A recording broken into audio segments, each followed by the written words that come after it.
Hi, this is Maginoni, and welcome to another edition of The Good, the Bad, the Disappointing. Now, I thought I would give this book a chance to be good for this week because there were actually several books that were good, but I wanted to give this one a chance.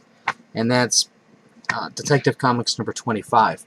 Now, this is the story of James Gordon as he was uh, like a lieutenant within the Gotham City Police Department. There's a lot of corruption that was going on, and this is a story of him discovering the corruption and eliminating parts of it.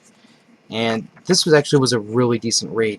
Now, while that's going on, there's other things that are going on that are laying down the mythos of other characters within the Batman universe. And I thought this was actually really enjoyable. And just the fact that you're getting more of I guess you can say, a human side of the police versus the standard Batman fight villain type story. And that's one of the things I think that makes the Batman universe like a very strong universe is the depth of the characters, so the secondary characters. And so I wish they would have more stories like this. So that's why, even though I don't really like the 0 year concept, I definitely enjoyed reading this story.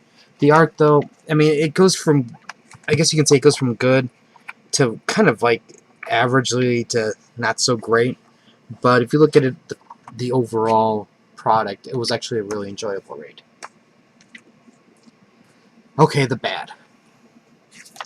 Swamp Thing number 25. Now you're going to have to excuse my language, but this was a big piece of shit. You have this battle between the two avatars, to see who's going to become the protector of the green type thing. And while the fight was a decent fight overall, it's just the ending was really pathetic. You have the Swamp Thing, who's not necessarily your traditional superhero.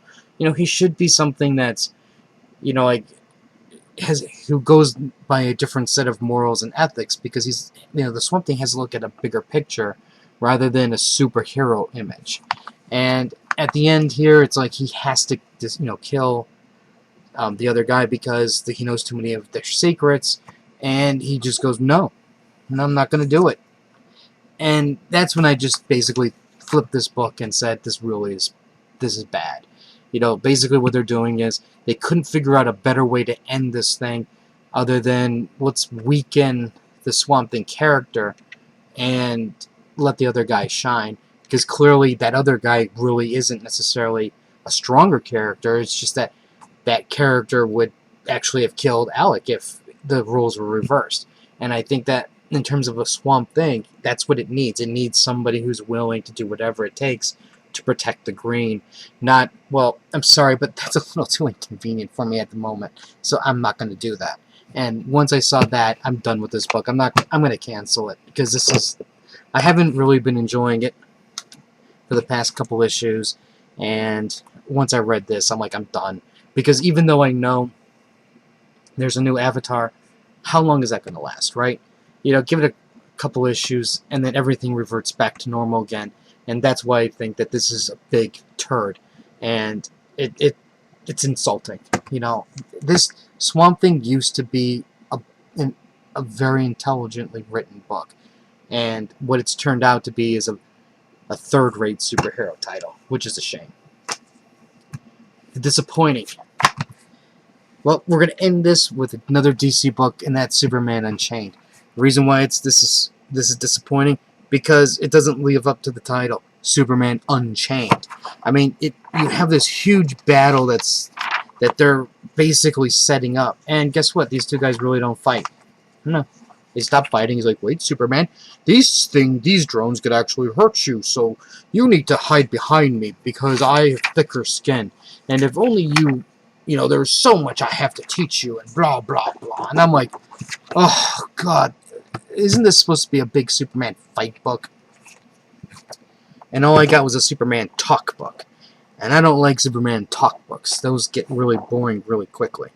So this was really, truly disappointing. I mean, Jim Lee's art is great, but it can't save this. Is it... Yeah, it's just a letdown. Total letdown. I mean, I don't care what even Lex Luthor's doing with Jimmy Olsen, because I just want to see the fight, and I didn't get the fight. And I don't know what Snyder's thinking here. Maybe he's too tired from writing Forever Evil, and he got a little, you know, lazy with the action, but this is bad. I mean, not really bad, it's just disappointing. So anyways, that's my good, the bad, and then disappointing. What is your good and the bad, disappointing? I'm really curious to know, because like I said, there were other books that were really good this week, and we'll have more reviews later. So until next time.